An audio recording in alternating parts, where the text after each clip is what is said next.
श्री गुरु चरण सरोज रज, निज मन मुकुर सुधार। वर्णौ रघुवर बिमल जस, जो दायक फल चार। बुद्धिहीन तनु जान के, सुमरौ पवन कुमार। बल बुद्धि विद्या देहु मुहे, हरहु कलेश विकार। श्री राम राम रघुनंदन राम राम, श्री राम राम रघुनंदन राम राम। श्री राम राम रण करकश राम राम। श्री राम राम भरता ब्रज राम राम। श्री राम राम शरणम भो राम राम। बंदौ श्री तुलसी चरण, जिनकीनो जग काज। कलि समुद्र बूढ़त लख्यो, प्रगट्यो सख्त जहाज। जिनके रुचिर ग्रंथ को पढ़कर, जिनके रुचिर ग्रंथ को पढ़कर लाखों हुए सुगामी। सो बारंबार नमामि तुम्हें, श्री तुलसीदास गोस्वामी। बोलो भक्तवत्सल भगवान की, सत्य सनातन धर्म की, हनुमान हरि की, पूज्य गोस्वामी तुलसीदास महाराज की।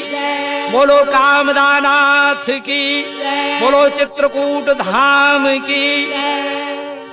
समस्त श्रोता बंधुओं, आज हम कन्हैया कैसेट झांसी के माध्यम से आप सभी के बीच में चित्रकूट की पावन महिमा की कथा रखने का प्रयास कर रहे हैं। वैसे हमारी ऐसी कोई बुद्धि नहीं है कि जो हम चित्रकूट की पावन महिमा का वर्णन कर सकें, चित्रकूट की महिमा हम गा सकें। क्यों कि चित्रकूट की महिमा का वर्णन तो शेष और शारदा भी नहीं कर सकते। यहां तक कि हमारे संतों का मत है, हमारे संतों ने कहा है कि चित्रकूट की महिमा अमित है। चित्रकूट महिमा अमित कहा महामुनि गाय। बोले इसकी महिमा अमित है, हम गा रहे हैं। हम इस कन्हैया कैसेट के माध्यम से चित्रकूट की महिमा जो हमने महान संतों के द्वारा श्रवण की है, उसे के अनुसार गायन कर रहा हूं। जो मैंने सुना है विद्युत मनुष्यों से, उनके द्वारा जो सुना है वह मैं आपके समक्ष रख रहा हूं। तो आइए चित्रकूट की महिमा कन्हैया कैसेट के माध्यम से आप सभी तक पहुंचाने का प्रयास कर रहा हूं। चित्रकूट में ऐसी पवित्र भूमि है कि जिस चित्रकूट में परमपिता परमात्मा भगवान श्री राम गए और जिन्होंने 12 बरस तक अपने समय को चित्रकूट में ही बिताया। चित्रकूट का एक एक तृण, एक एक कण पवित्र कहा गया है।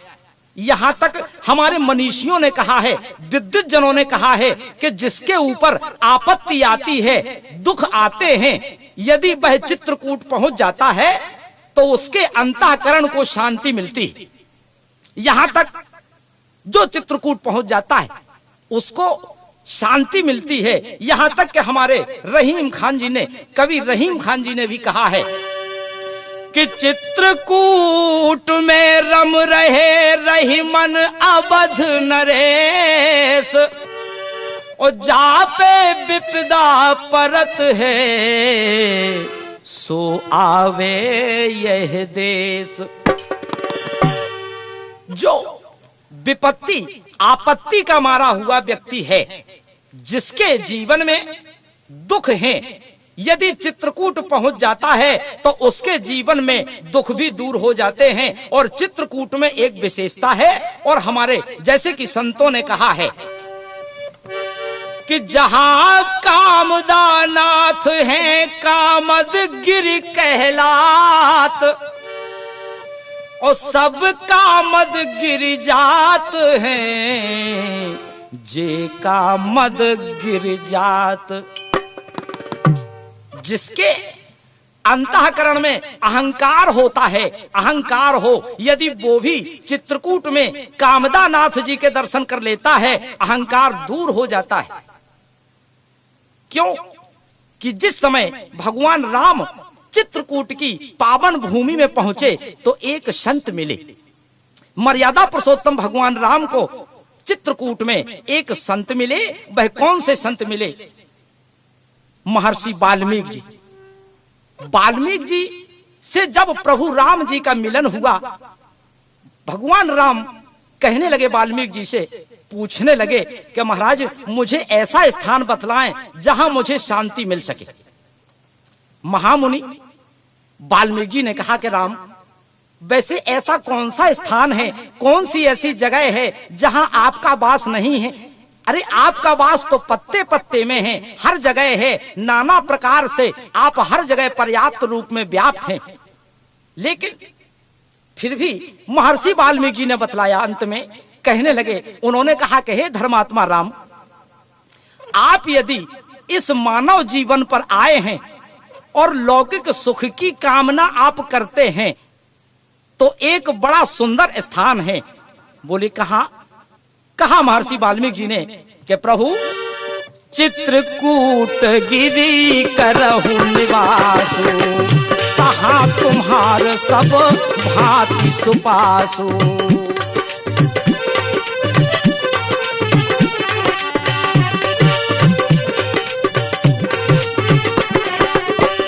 चित्रकूट गिरी करह निवासु, चित्रकूट गिरी करहु निवासु, तहां तुम्हार सब भांति सुपासु।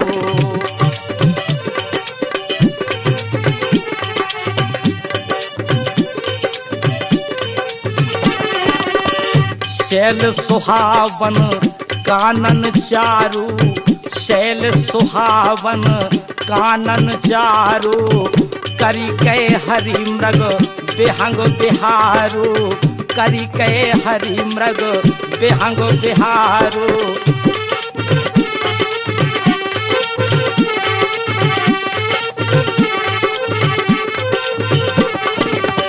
नदी पुनीत पुराण बखानी, नदी पुनीत पुराण बखानी, नदी पुनीत पुराण बखानी, अत्रि प्रिय निज तप बल आनी, अत्रि प्रिय निज तप बल आनी।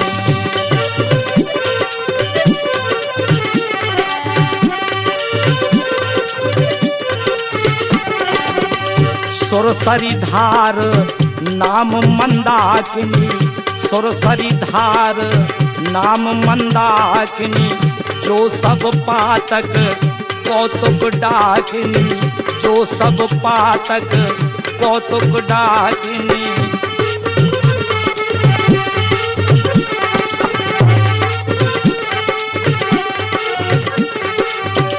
अत्रि आदि मुनि बर बहु बसहि, अत्रि आदि मुनि बर बहु बसहि, अत्रि आदि मुनि बर बहु बसहि, अत्रि आदि मुनि बर बहु बसहि, करहि जोग जप तप तन गुजहि, करहि जोग जप तप तन कसहि।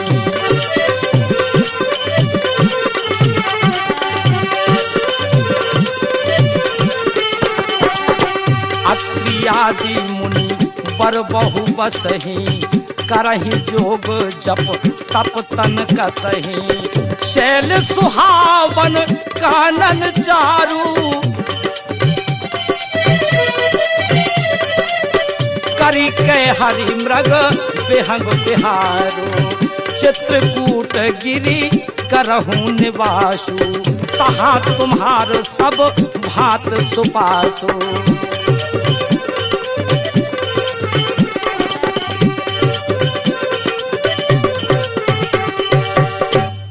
महर्षि वाल्मीकि जी ने कहा कि चित्रकूट गिरि करहु निवासु। कहने लगे महर्षि वाल्मीकि जी कि धर्मात्मा राम, आप चित्रकूट में निवास करें। चित्रकूट में आपको वह सुख मिलेगा, वह शांति मिलेगी। क्योंकि मेरे भाइयों, मेरे प्रिय सज्जनों, चित्रकूट का तात्पर्य है, क्या तात्पर्य है चित्रकूट का? कि जहां पर जाने से चित्त की चंचलता दूर होती है, हमारे चित्त की चंचलता दूर होती है। क्योंकि हमारे बाबा गोस्वामी जी तुलसीदास जी ने पहले हमें आपको दर्शाया है चित्रकूट के विषय में, और रामचरितमानस के शुरुआत में, कि जब तक हमारे हृदय में चित्रकूट नहीं बनेगा, चित्रकूट नहीं बनेगा, तब तक चित्रकूट जाने से कुछ नहीं होगा। बाबा गोस्वामी जी ने कहा है, पूज्यपाद प्रातः स्मरणीय गोस्वामी तुलसीदास जी ने कहा है कि राम कथा मंदाकिनी चित्रकूट चितचार, और तुलसी सुभग स्नेह बन श्री रघुवीर विहार। प्रभु की कथा क्या है? बोले यही मंदाकिनी गंगा है। अरे हमारे जो ये चित्त हैं, हमारा मन जो चंचल है, जो चलायमान है, इस चलायमान मन को कूट कर ले, जो इधर उधर भाग रहा है। क्यों? कि चित्रकूट तो एक साधना का स्थान है, यह साधना स्थान है। चित्रकूट जो संत महात्मा उधर पहुंचते थे साधना करने के लिए, साधना के लिए जाते थे। भगवान राम जी के चित्रकूट जाने से पहले वहां बहुत से संत महात्मा पहुंच करके तप करते थे। क्यों? कि जिस स्थान में चित्त की चंचलता दूर हो और चित्त एकाग्र हो, ऐसे स्थल पे जाकर के संत महात्मा तपस्या करते थे। यहां तक कि बहुत सी मुनि पत्नियां भी वहां जाकर के तपस्या करती थी। तो चित्रकूट ऐसी पुनीत भूमि है, पावन भूमि है, पुण्य भूमि है कि जहां के तृण, कुशा, पत्ते यह भी सब पुण्यवान हैं। क्योंकि हमारे पूज्यपाद गोस्वामी तुलसीदास जी लिखते हैं, बाबा लिखते हैं कि चित्रकूट के विहंग मृग बेली बिटप तृण जात, और पुण्य पुंज सब धन्य अस कहीं देव दिन रात। बंधुओं, चित्रकूट के जितने विहंग मृग हैं, बेली बिटप, तिनके, पत्ते, जो कुछ भी हैं, देवता लोग कहते हैं कि ये सब पुण्यवान हैं। वहां की रज, वहां की धूल, वहां के पत्थर सब पुण्यवान हैं। ऐसे पुण्य आत्मा और कौन है? हे प्रभु, हमें भी यदि आप चित्रकूट का वासी बना दें, चित्रकूट में हमारा भी वास हो जाए। अरे मनुष्य रूप में देवता लोग ऐसी कामना करते हैं, इस बात को सोचते हैं कि भगवान यदि मुझे चित्रकूट में स्थान मिल जाए, कैसे? चाहे मनुष्य के रूप में या पशु के रूप में। पशु के रूप में ना मिले तो तिनके के ही रूप में, तिनके के रूप में ना मिले तो पत्थर के रूप में। आखिर कुछ भी हो, मैं ये हृदय से यह चाहता हूं कि हमारा वास चित्रकूट में हो। एक संत तो देखिए कितनी अच्छी कामना करता है। एक संत ने कहा कि नर देह पाऊं तो पै सुनी के तीरनाथ, नर देह पाऊं तो पै सुनी के तीरनाथ, नर देह पाऊं तो पै सुनी के तीरनाथ, नर देह पाऊं तो पै सुनी के तीरनाथ। कामदगिरी के नित्य परिक्रमा लगाऊं मैं, कामदगिरी के नित्य परिक्रमा लगाऊं मैं।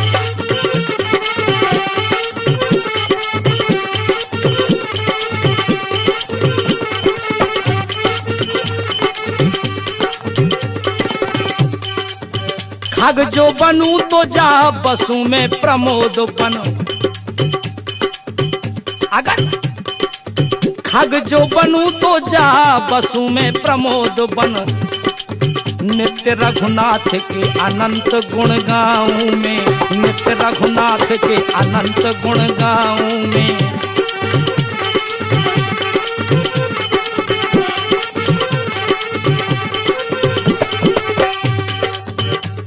देवता लोग एक कामना करते हैं कि अगर मैं वृक्ष भी बन जाऊं तो चाहता यही हूं कि मुझे चित्रकूट में ही स्थान मिले।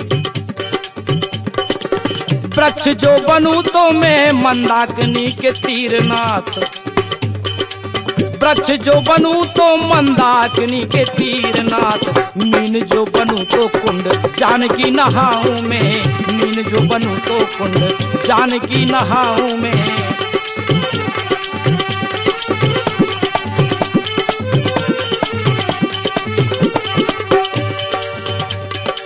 रज जो बनूं तो पाऊं फटक शिला को पंथ। भाव देखिए, रज जो बनूं तो पाऊं फटक शिला को पंथ। पाहन को टूक चित्रकूट तो कहाऊं मैं, पाहन को टूक चित्रकूट तो कहाऊं मैं।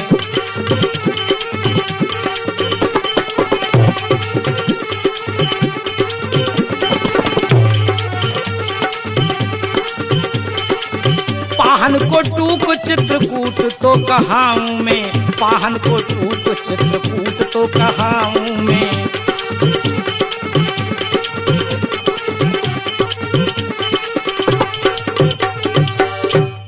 हे प्रभु, यदि मानव जीवन मुझे मिले, ये देवता कामना करते हैं, देवता सोचते हैं कि भगवान अगर मुझे मानव जीवन मिले, मनुष्य का जीवन मिले, मनुष्य का पर्याय मुझे अगर प्राप्त हो तो मैं जाकर चित्रकूट में बसूं, चाहे वृक्ष बनकर मंदाकिनी के समीप, मंदाकिनी के तीर, ऐसी जहां पावन महिमा है, जहां देवता लोग भी कामना करते हैं। तो प्रेमियों, जिस दिन से भगवान श्री राम चित्रकूट में पहुंचे, उस दिन से तो और भी चित्रकूट का प्रभाव बड़ा विलक्षण प्रभाव हो गया, क्योंकि अपनी जगह चित्रकूट वैसे ही पवित्र है, पुनीत स्थल है। लेकिन जिस दिन से भगवान श्री राम का आगमन चित्रकूट में हुआ, उस दिन से चित्रकूट को क्या आनंद आया, क्योंकि ये चित्रकूट जो आप जानते हैं, चित्रकूट पर्वत है। ये विंध्याचल और चित्रकूट ये एक हैं, नाम इनके केवल अलग अलग हैं। विंध्याचल और चित्रकूट एक ही पर्वत हैं। चित्रकूट से लेकर विंध्याचल तक आप लोग वैसे तीर्थ यात्रा को जाते हैं, गए भी होंगे, वहां मां विंध्यवासिनी का दर्शन भी आप किए होंगे, तो विंध्यवासिनी के दर्शन आपने किए होंगे।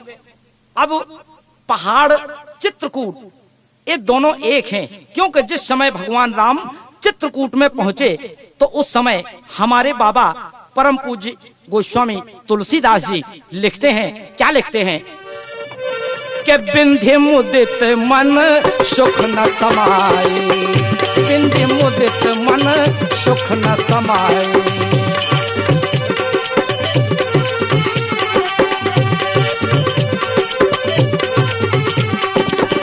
विंध्य मुदित मन सुख न समाई, बिन श्रम विपद बढ़ाई पाई, बिन श्रम विपुल बढ़ाई पाई।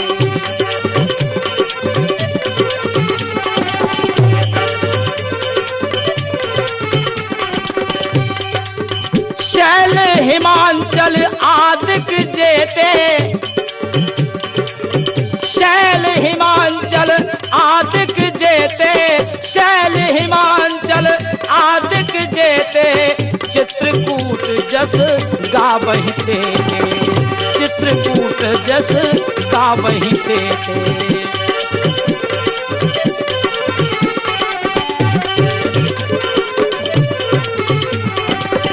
चित्रकूट जस गावहि तेते, चित्रकूट जस गावहि। क्यों कि जिस समय भगवान मर्यादा पुरुषोत्तम भगवान राम पहुंचे, उस समय विंध्याचल के हृदय में जो आनंद है और सभी देवता, सभी पर्वत कह रहे हैं कि धन्य है इस विंध्याचल को। अरे धन्य है इस विंध्याचल पर्वत को कि जो कुछ परिश्रम भी नहीं किया। अरे संत महात्मा योगी यति सन्यासी जिन महाप्रभु के लिए करोड़ों वर्षों तक तपस्या करते हैं, उनका गुणानुवाद करोड़ों वर्षों तक करते हैं, लेकिन प्रभु उन्हें दर्शन नहीं देते। लेकिन आज ये विंध्याचल पर्वत बड़ा धन्य है कि बगैर श्रम के कुछ भी नहीं किया और इतनी बढ़ाई, इतनी बड़ी बढ़ाई अपने आप पा रहा है कि भगवान श्री राम स्वयं आकर के इसे कृतार्थ कर रहे हैं। भगवान ने स्वयं आकर इसको कृतार्थ कर दिया है और इसके लिए चित्रकूट का नाम कामदगिरि पड़ा। कामदनाथ, कामदानाथ क्यों पड़ा? क्योंकि हमारे बाबा लिखते हैं, लिखा पूज्यपाद तुलसीदास जी महाराज ने, कामदगिरि भय राम प्रसादा और अवलोकत अप हरत बिखादा। बोले कि कामदगिरि नाम चित्रकूट नाम पड़ा है क्योंकि चित्त की चंचलता इससे दूर होती है, चित्त एकाग्र होता है साधना में। इससे चित्रकूट इस विंध्याचल पहाड़ को ही कहते हैं। और भगवान श्री राम जब पहुंचे तो उनके जाने से एक और महात्मा बढ़ जाता है। क्यों? कामनाओं की पूर्ति उनके पास जाने से इस जीव की हो जाती है। और जो मनुष्य जो कामना लेकर कामदानाथ में जाता है, उसकी कामना की पूर्ति होती है। जितने पहाड़ हैं, बोले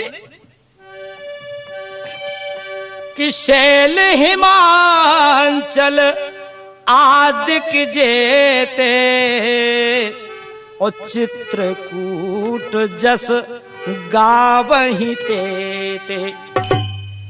राजा शैल, क्यों कि समस्त पर्वतों के राजा शैल हैं।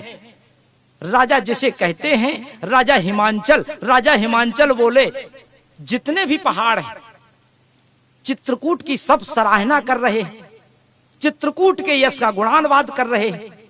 अरे यही तो चित्रकूट है जिस चित्रकूट में बाबा गोस्वामी जी, बाबा हमारे तुलसीदास जी, पूज्यपाद प्रातः स्मरणीय तुलसीदास जी अपनी मनोकामना की पूर्ति करते हैं। क्यों कि कामदानाथ में जब हमारे दर्शन करने बाबा गोस्वामी जी आए तो इनके हृदय में एक कामना थी कि हमें मर्यादा पुरुषोत्तम भगवान राम के दर्शन मिले। वैसे बाबा तुलसी को अन्य कहीं ऐसा क्यों नहीं हुआ? काशी में बहुत दिन रहे, साधना की, काशी में विद्या अध्ययन किया, अन्य जगह अयोध्या में रहे, कहीं भी भगवान के प्रत्यक्ष रूप में दर्शन बाबा तुलसीदास जी को नहीं हुए। लेकिन अगर हुए तो चित्रकूट में। और चित्रकूट में क्यों हुए? क्योंकि यहाँ कामदानाथ, कामदानाथ कामनाओं की पूर्ति करने वाले भगवान के आशीर्वाद से हो गए। बाबा गोस्वामी जी जिस समय चित्रकूट में आए, आप लोग चित्रकूट जब जाते हैं तो वहां देखते होंगे कि एक किनारे राम घाट है, उसी जगह पीपल का एक वृक्ष है और पीपल का वृक्ष है, वहीं पर अनंत बलवंत श्री हनुमंत लाल जी महाराज किस वेश में बैठे हैं, जिन्हें आप जानते हैं तोतामुखी हनुमान।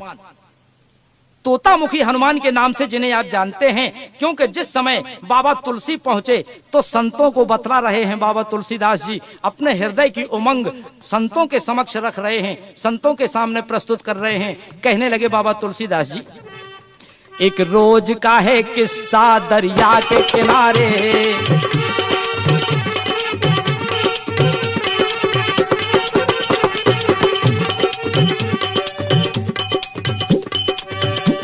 एक रोज का है किस्सा दरिया के किनारे, एक रोज का है किस्सा दरिया के किनारे, संतों का वहां जमघट वहां तुलसी पधारे, संतों का जहां जमघट वहां तुलसी पधारे।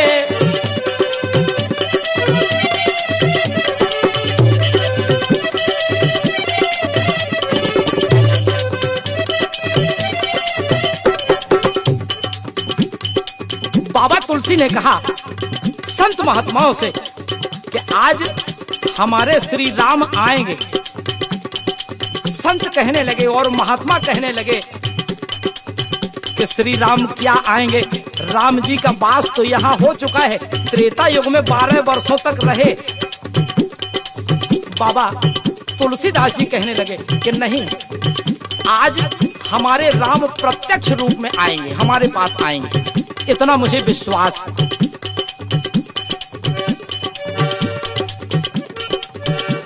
तुलसी ने कहा आज यहाँ राम आएंगे। तुलसी ने कहा आज यहाँ राम आएंगे। चंदन को घिस के हम उनके माथे लगाएंगे। चंदन को घिस हम उनके माथे लगाएंगे।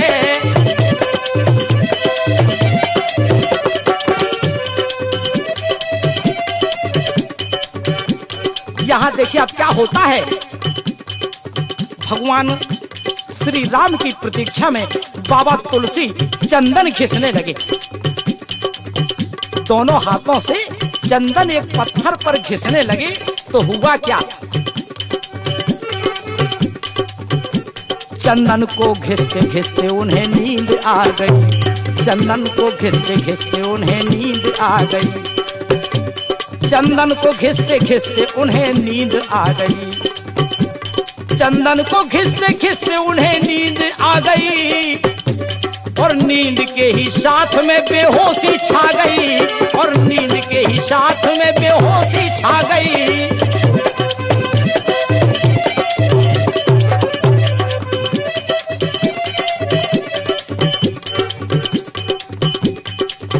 ऐसी भगवान राम के आने की प्रतीक्षा में बाबा गोस्वामी जी चंदन घिस रहे थे कि भगवान श्री राम भक्तों के मन की बात को जानने वाले, भक्तों के मन की इच्छा पूर्ति करने वाले गए और चंदन लगाए।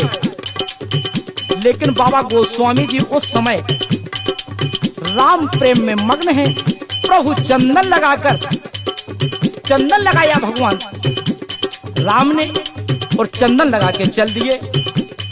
इतने में जब गोस्वामी जी के नेत्र खुले, तुलसीदास जी महाराज के नेत्र खुले और उन्होंने देखा कि ये मेरा चंदन तो कोई और लगा गया है, यहाँ तो चंदन है ही नहीं। अब गोस्वामी जी, पूज्यपाद गोस्वामी तुलसीदास जी महाराज अपने और साथियों और संत महात्माओं से पूछने लगे, तुलसी ने पूछा यहाँ अभी आया था कौन। तुलसी ने पूछा यहाँ अभी आया था कौन। लोगों ने कहा तुलसी तुम्हें हो गया है क्या। लोगों ने कहा तुलसी तुम्हें हो गया है क्या।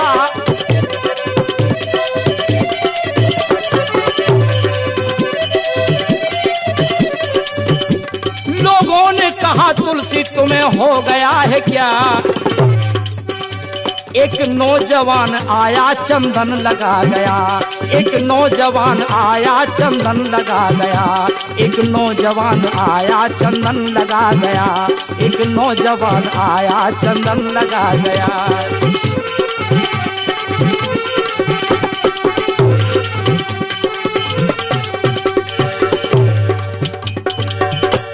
कहा महात्माओं ने कि अरे बाबा तुलसी तुम्हें ये हुआ क्या है। एक नौजवान आकर के चंदन लगा गया। और चंदन सोचा तो तुलसीदास जी ने कि मैं तो दूसरे के लिए घिस रहा था। बाबा गोस्वामी को कुछ शंका हुई, दौड़ पड़े। प्रभु एक तरफ खड़े हुए थे, लेकिन बाबा गोस्वामी जी पहचान नहीं पा रहे थे। तो वहां अनंत बलवंत हनुमंत लाल जी महाराज ने एक कोशिश की। इनको आभास हुआ कि बाबा अब दर्शन नहीं कर पाएंगे, प्रभु सामने से चले जाएंगे, इन्हें पहचान नहीं पाएंगे। तो हनुमान जी ने तोते का वेश बनाया। एक बड़ा प्रचलित दोहा है, आप सभी लोगों ने पढ़ा होगा कि तोते के वेश में आकर के हनुमान जी ने दर्शाया कि चित्रकूट के घाट पे भई संतन की भीड़। ओ तुलसीदास चंदन घिसे तिलक करें रघुवीर। बंधुओं, भगवत प्रेमी सज्जनों, बाबा गोस्वामी जी ने देखा कि क्या ये वही है, चंदन भी लगाए हुए हैं। जब समझ लिया कि यही चंदन लगाए हुए हैं और अभी हाल का चंदन ये है, तो तुरंत जाकर उनके चरणों को पकड़ लिया, चरणों में गिर गए और निवेदन करने लगे। कहते हैं कि हे प्रभु, जरा देर ठहरो राम, जरा देर ठहरो राम, तमन्ना यही है, अभी हमने जी भर के देखा नहीं है, अभी हमने जी भर के देखा नहीं है।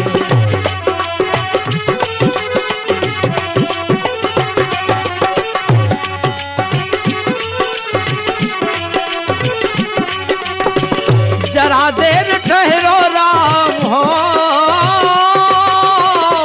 जरा देर ठहरो राम, तमन्ना यही है, अभी हमने जी भर के देखा नहीं है, अभी हमने जी भर के देखा नहीं है।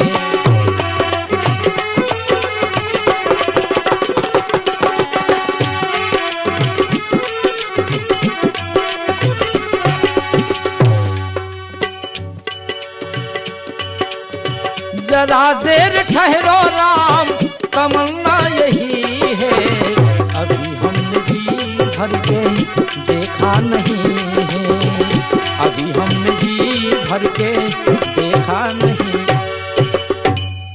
बाबा गोस्वामी तुलसीदास जी को प्रभु के दर्शन इसी चित्रकूट में हुए। तो कहने का तात्पर्य यह है कि कामद गिरिभय राम प्रसादा, प्रभु की ऐसी कृपा। और प्रेमियों, आज प्रभु का ही प्रसाद कामता नाथ जी बांट रहे हैं, जो कि कामना नाथ में जाने से, चित्रकूट में जाने से होता क्या है, वहां पर भक्ति मिलती, और उसी भक्ति का प्रसाद यहां बाबा तुलसीदास जी भी बांट रहे हैं। कैसे कि शंभु प्रसाद सुमत ही ये हुलसी,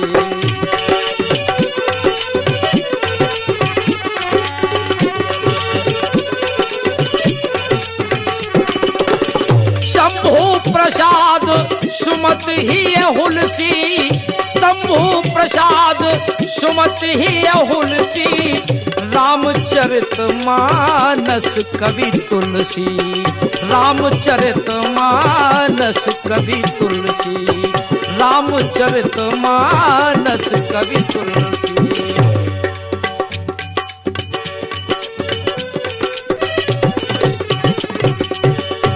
तो बंधुओं, जिस तरह बाबा गोस्वामी जी यह राम भक्ति बांट रहे हैं, इसी प्रकार कामदा नाथ जी भी यह भक्ति बांट रहे हैं, राम भक्ति बांट रहे हैं। और जो राम की भक्ति को लेने के लिए जाता है, अरे आज तो हम आप जाते हैं परिक्रमा लगाने के लिए, लेकिन परिक्रमा का महत्व नहीं समझते।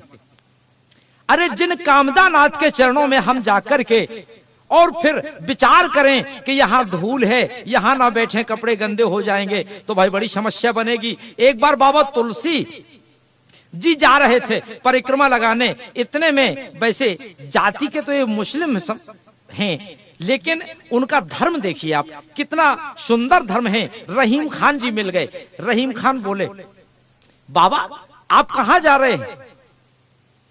तुलसीदास जी कहने लगे कि हम तो परिक्रमा के लिए जा रहे हैं। कहा रहीम, कहने लगे रहीम जी कि चलो हम भी साथ चलते हैं, क्योंकि रहीम खान को भी प्रभु से मतलब था। यह नहीं था कि राम की भक्ति नहीं करते, ये भी नहीं था कि राम की भक्ति उन्होंने की अथवा ना की, लेकिन चलने लगे, दोनों परिक्रमा लगाने के लिए चल दिए। तो देखते हैं कि रास्ते में एक राजा हाथी को दंड दे रहा है, यानी हाथी को मार रहा है। बाबा तुलसी ने पूछा कि हाथी को राजा इस स्थान पे खड़ा करके इतनी ताड़ना क्यों दे रहा है, इसे दंड दे रहा है, आखिर इस पर अपराध क्या हुआ है? तो रहीम खान कहने लगे, यह राजा मंद बुद्धि का है, हो सकता है हाथी स्वभाव बस, क्योंकि हाथी जब चलता है तो आप लोग देखते होंगे, विचार कीजिए, आप देखते होंगे कि अपनी सूंड से धूल को उठा करके अपने शरीर पर डालता जाता है। रहीम खान जी कहने लगे कि राजा के कपड़े इतने सुंदर हैं, इतने सुंदर कपड़े पहने हुए हैं, इससे हो सकता है इस हाथी ने राजा के ऊपर धूल डाल दिया हो। तो राजा रुष्ट हो गए, इसलिए ताड़ना दे रहा है। तो बाबा तुलसी ने कहा कि रहीम जी, आप यह भी बतलाइए कि हाथी ये धूल क्यों उड़ाता है और धूल उठा करके पृथ्वी से अपने शरीर पर क्यों डालता है। बाबा तुलसी ने प्रश्न किया तो रहीम कवि कहने लगे कि तुलसी, धूल उड़ावत गज फिरत, धूल उड़ावत गज फिरत, कहूं रहीम के ही काज। रहीम जी ने कहा कि बाबा तुलसी, इसलिए हो सकता है कि धूल उड़ाता है हमारी समझ से, इसलिए धूल उड़ाता है कि धूल उड़ावत गज फिरत, कहूं रहीम के ही काज। और जे रजते मुनि पत्नी तरी, सोई ढूंढत गजराज। अरे जिस रज से मुनि पत्नी अहिल्या तर गई हो, ये हाथी भी धूल खोज रहा है कि हो सकता है कहीं चित्रकूट की पावन पवित्र भूमि जहां भगवान श्री राम 12 वर्षों तक रहे, वो धूल मुझे मिल जाए और मेरे शरीर पर लग जाए तो मैं भी धन्य धन्य हो जाऊंगा, मैं कृतार्थ हो जाऊंगा। ऐसे चित्रकूट की धूल की महिमा।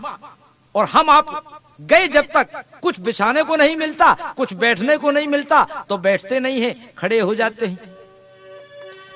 अरे चित्रकूट की राम रज, अरे परिक्रमा की धूल, ए उड़ उड़ परत शरीर पर, पाप हो ये सब दूर।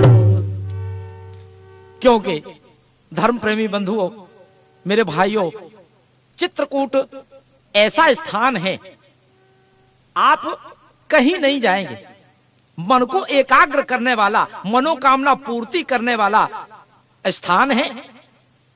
कुछ संतों का मत है, कुछ संत कहते हैं कि देखिए कैसा है, क्यों कि दुनिया में झूठ अनेकों हैं, पर जटा झूठ सम झूठ नहीं। दुनिया में झूठ अनेकों हैं, पर जटा झूठ सम झूठ नहीं।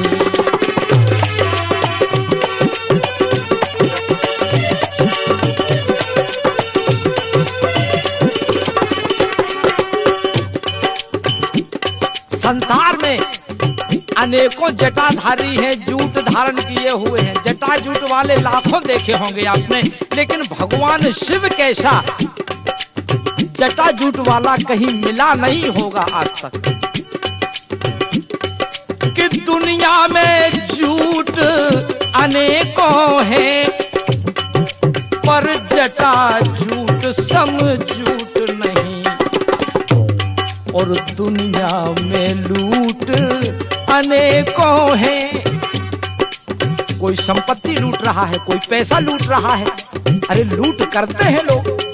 दुनिया में लूट अनेकों हैं, पर राम नाम सम लूट नहीं।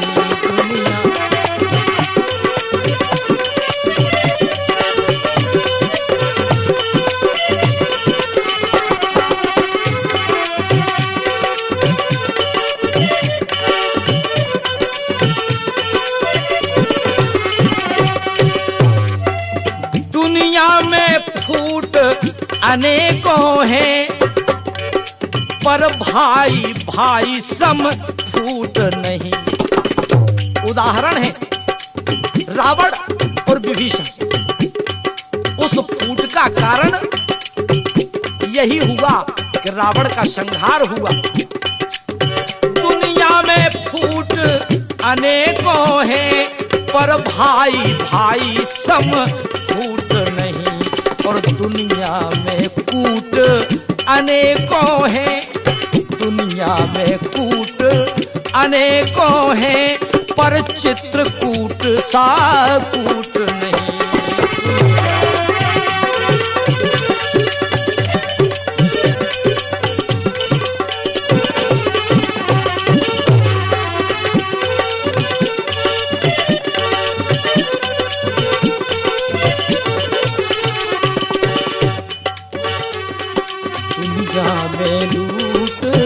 अनेकों हैं, पर राम नाम सम लूट नहीं। बंधुओं, इस संसार में महत्व किसका है? बोले भगवान शिव की जटाओं के समान संसार में जटा है नहीं। और लूट समाज में, क्योंकि एक बात और है, चित्रकूट में जिस समय भगवान श्री राम पहुंचे तो उस समय वहां के जो आदिवासी थे, कोल भील, इनका पहले क्या नियम था, इनकी दिनचर्या कैसे बीतती थी। इधर उधर से चोरी करना, छीना झपटी करना, इस प्रकार अपने उधर का पालन पोषण करते थे। क्योंकि वहां के वासियों ने स्पष्ट कह दिया है, वहां के वासियों ने स्पष्ट कहा है कि नाथ हमार यही शिवकाई, लेहना बासन बसन चुराए, लेहना बासन बसन चुराए।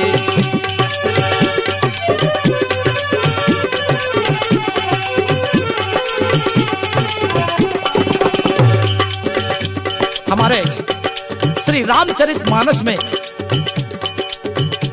पूज्यपाद प्रातः स्मरणीय गोस्वामी तुलसीदास जी ने वर्णन किया है कि नाथ हमारे यही शिवकाई, लेहना बासन बसन चुराई।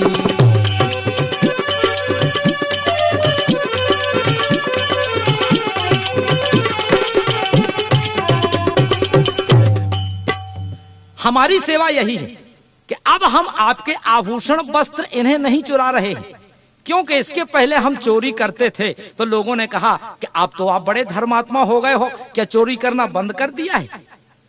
तुम लोगों ने चोरी करना बंद किया है तो आप ये जानते हैं कि व्यक्ति की प्रकृति के साथ प्रवृत्ति जाती है।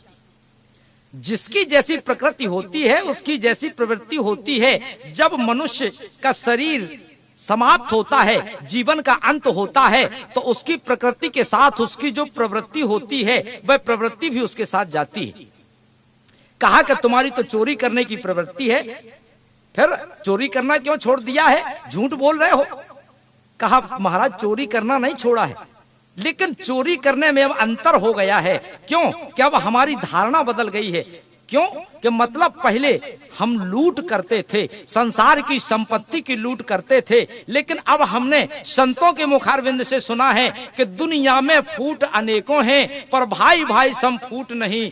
दुनिया में जूट अनेकों हैं पर जटा जूट सम जूट नहीं। दुनिया में कूट अनेकों हैं पर चित्रकूट सम कूट नहीं। दुनिया में लूट अनेकों हैं पर राम नाम सम। हमने जब देखा कि ऐसी लूट जो राम नाम की लूट है, ये लूट यदि जीवन पर आ जाए तो संसार की लूट मार से अपने को क्या मतलब, संसार की लूट मार तो बंद हो जाएगी। तो अब हम प्रभु का प्रेम लूट रहे हैं। ऐसे आदिवासी वहां के चित्रकूट में वास करने वाले, लेकिन जिनके जीवन की धारा बदल गई, आज उसी चित्रकूट में हम जाते हैं लेकिन हमारे मन की धारा नहीं बदलती, मन के विचार नहीं बदलते। क्योंकि हम अपने आप को देख रहे हैं, अपने कपड़ों को देख रहे हैं, अपने आभूषणों को देख रहे हैं, अपने व्यक्तित्व को देख रहे हैं। क्यों? कि जब तक जीव के ऊपर ये वासना रहती है कि मैं बहुत सुंदर हूं, मेरे कपड़े बहुत सुंदर हैं, मैं बड़ा ज्ञानी हूं, संतों महात्माओं के पास बैठने की क्या आवश्यकता है, सत्संग करने की जरूरत क्या है, मैं तो खुद इतना समझदार हूं। कहा है कि नर कपड़न ते डरत है, नर कपड़न ते नाही, और नर कपड़न ते ना डरे तो नरक पड़न को नाही। आप समझ रहे होंगे कि नर कपड़ों से डरता है लेकिन नरक पड़नते ना है, नरक जाने से नहीं डरता है, केवल कपड़े खराब ना हो जाएं।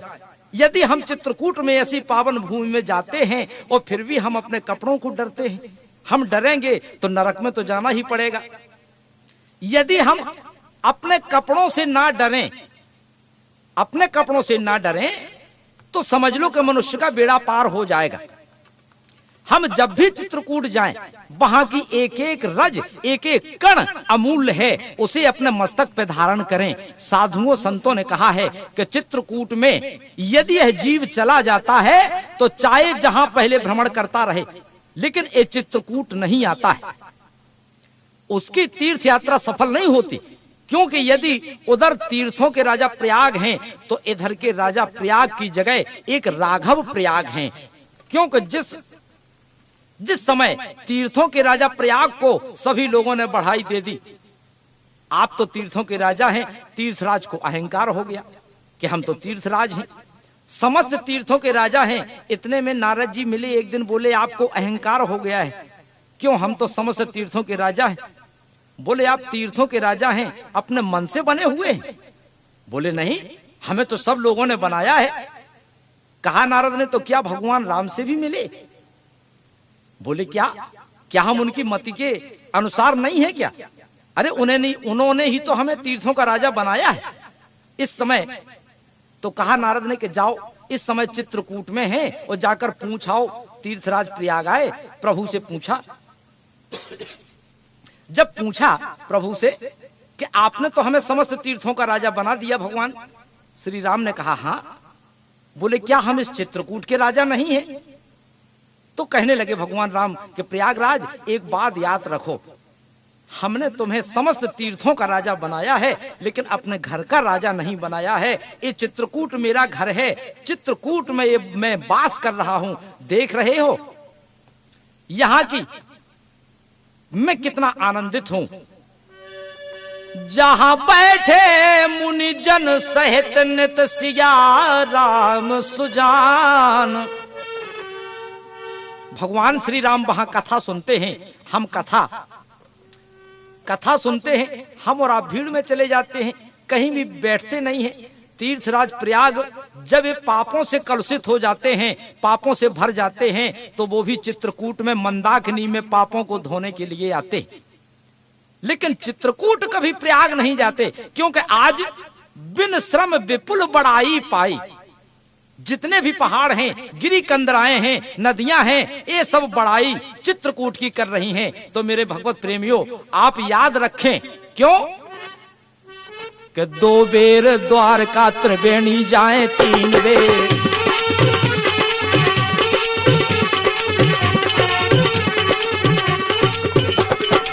2 बेर द्वारका त्रिवेणी जाए 3 बेर।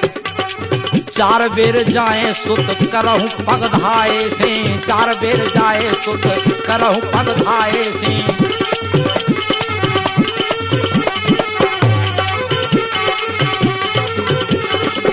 5 बेर गया नाथ 6 बेर नेमिषार।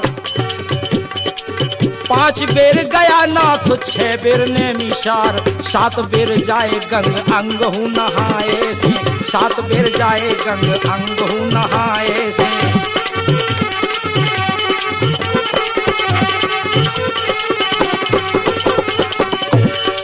जितने फल होत कोट केस स्नान किए।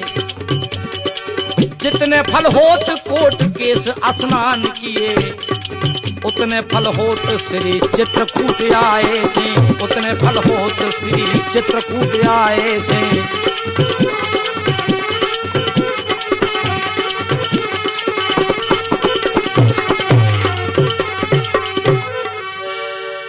जितने फल समस्त तीर्थों में वास करने से होता है। आप कई बार अनेक तीर्थों में चले जाएं, लेकिन ये चित्रकूट नहीं आते, तो आपका तीर्थ यात्रा करना सफल नहीं होगा।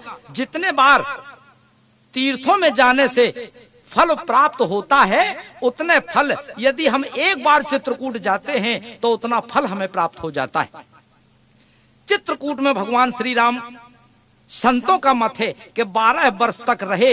एक दिन की घटना है कि भगवान श्री राम चित्रकूट में बैठे हुए हैं। कहा? फट एक शिला।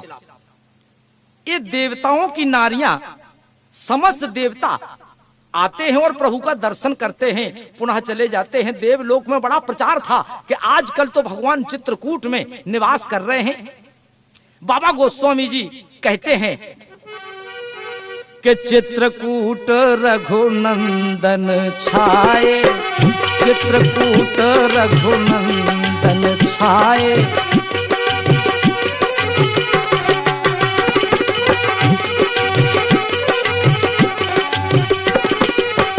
चित्रकूट रघुनंदन छाए। समाचार सुन सुन सब आए, समाचार सुन सुन सब आए।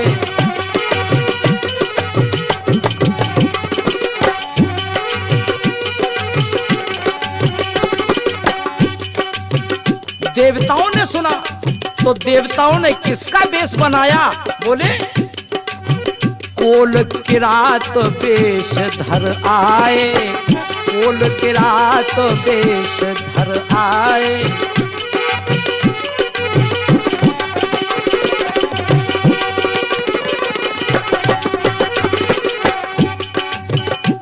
भक्तों का भगवान के दर्शन करने के लिए अब तांता लगा हुआ है।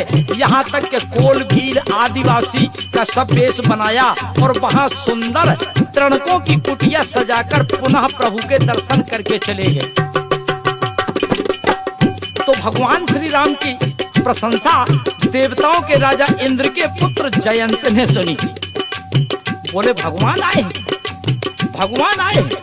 सारे देवलोक में प्रचार हो रहा है, भगवान आए हैं, भगवान आए हैं चित्रकूट में। सोचा मैं भी जाकर देखूं। उस समय फटिक शिला के समीप जयंत आया तो जयंत क्या देखता है? क्योंकि चित्रकूट में बड़ी सुंदर लीला की। मर्यादा पुरुषोत्तम भगवान राम ने बहुत सुंदर लीला की। यहाँ हमारे बाबा पूज्यपाद गोस्वामी तुलसीदास जी लिखते हैं, क्यों? एक बार चुन कुसुम सुहाए, एक बार चुन कुसुम सुहाए, निज कर भूषण राम बनाए।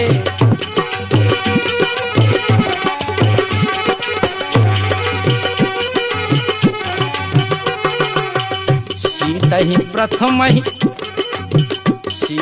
प्रथम लाए सादर, बैठे फटक शिला अति सुंदर।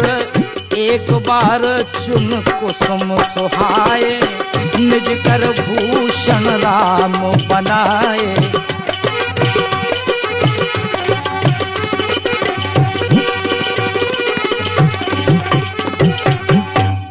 जिस समय उस फटिक शिला पे भगवान श्री राम मां जानकी का श्रृंगार कर रहे थे, जयंत ने देखा। बोले कि ये ब्रह्म है, ये तो भगवान हो ही नहीं सकते हैं, जिनकी बड़ी प्रशंसा देवताओं ने की। लेकिन हमें तो दिख रहा है कि यह कोई कामी व्यक्ति है जो अपनी नारी का श्रृंगार अपने हाथों से कर रहा हो। इसी चित्रकूट में यह भी घटना हुई कि देवताओं के पुत्र जयंत, जो ऐसे महान देवता के इंद्र का पुत्र होते हुए भी उसे मोह हो गया और कहा मैं नहीं मान सकता कि ये ब्रह्म है।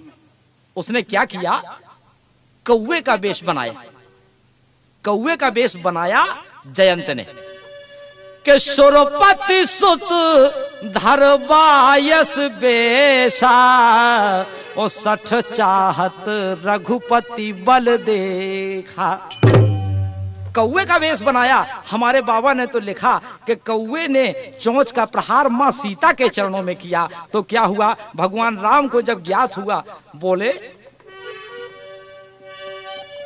सीता चरण चोंच हत भागा, महामंद मति कारण भागा।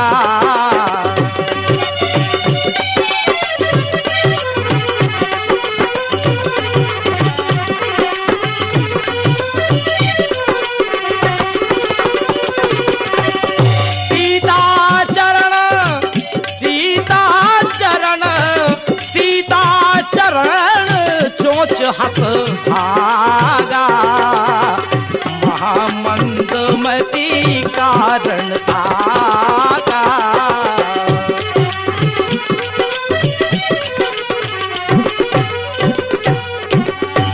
मां जानकी जी के चरणों में चोंच मारकर भगा। इतने में प्रभु ने सोचा कि यह हमारे प्रभाव को देखने आया है कि हम कौन हैं। तो भगवान श्री राम ने एक सीख का बाण उसके पीछे लगा दिया। यहाँ तक कि देवताओं के राजा इंद्र का पुत्र हर जगह जाता है, हर जगह गया। लेकिन उससे किसी ने यह भी नहीं कहा कि आओ बैठ जाओ, क्योंकि जब ये जीव परमात्मा से विरोध करता है, परमात्मा को परमात्मा नहीं समझता है, अपने अहंकार के कारण कि जो हम हैं सो कोई है नहीं, फिर उसकी कोई रक्षा करने वाला मिलता नहीं है, उसकी रक्षा कोई नहीं कर सकता है। जब अपने माता पिता के, अपने परिवार सगे संबंधियों के पास भी उनकी रक्षा नहीं हो सकती है, जयंत ने अब असली रूप बनाया।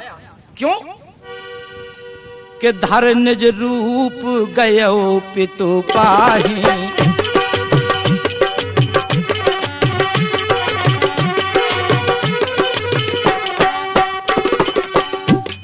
अपना असली रूप बनाया। पिता के पास गया, बोले पिताजी रक्षा कीजिए, रक्षा कीजिए। बोले क्या बात है? जयंत ने कहा, वो देखिए सिंह का बाण मेरे पीछे लगा हुआ है। बोले कहां से आया, किसका बाण है? बोले चित्रकूट में भगवान श्री राम आए हुए हैं, तो मुझे शंका हो गई कि ये ब्रह्म नहीं हो सकते, तो मैंने उनकी पत्नी के चरणों में चोंच का प्रहार कर दिया। उन्होंने सिंह का बाण मेरे पीछे लगा दिया, जिसकी तपन से, जिसकी आग से मैं जला जा रहा हूं। अगर समीप आ गया तो मैं जलकर राख हो जाऊंगा। हे पिताजी मेरी रक्षा कीजिए।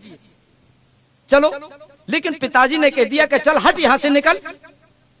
जब तू भगवान का दुश्मन है तो तेरी सहायता कोई नहीं कर सकता है, तुझे कोई नहीं बचा सकता है। क्यों? काहू न बैठन, काहू बैठन कहा न होही, राख को सकई राम कर दोही।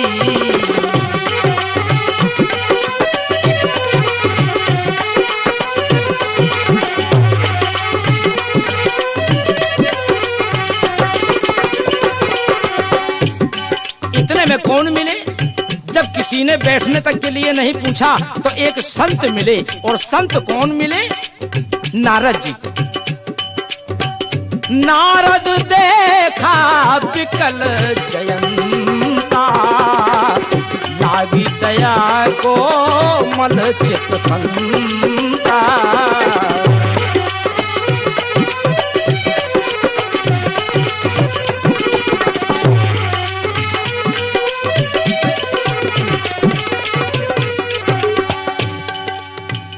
देवर्षि नारद ने देखा, नारद जी को कहा गया है संत, संत नहीं संता नारद जी को कहा गया है। जरा इस पर भी थोड़ा विचार करें प्रेमियों। रामचरितमानस में कुछ ऐसे स्थान हैं जहां बाबा की लेखनी ने संत की जगह संता कह दिया। संता का बाबा गोस्वामी जी ने उदाहरण दिया कि मैंने सबको नहीं कहा संता। रामचरितमानस में केवल 4 जगह प्रसंग आया है। एक तो नारद जी महान संत नहीं संता है, और दूसरे अब मोहि भा भरोस हनुमंता, बिन हरि कृपा मिले नहीं संता।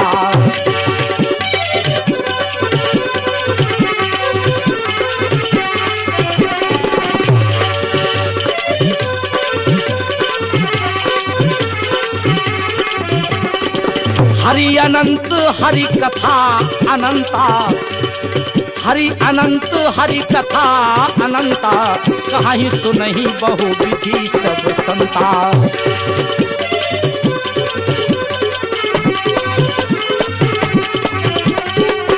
और कौन? धर्मशील ज्ञानी गुणवंता, सब सुंदर ये सुभग वे संता। बंधुओं, अपने प्रिय श्रोताओं, कन्हैया कैसेट के निर्माता दीपक सेठ का हार्दिक अभिनंदन। प्रेमियों, अभी आपने चित्रकूट महिमा का भाग 1 सुन रहे हैं। इस कैसेट का शेष भाग कैसेट नंबर 2 में सुनेंगे, जिसमें मां मंदाकिनी की उत्पत्ति, हनुमान धारा, लक्ष्मण पहाड़ी, गुप्त गोदावरी और जो भी चित्रकूट प्रांगण में स्थल पड़ते हैं उनका परिचय व महात्म क्या है, इसे आप कैसेट नंबर 2 में कन्हैया कैसेट झांसी के माध्यम से सुनेंगे। तो लीजिए अब आप सुने कैसेट नंबर 2। अपनी तरफ से हार्दिक शुभकामना, धन्यवाद।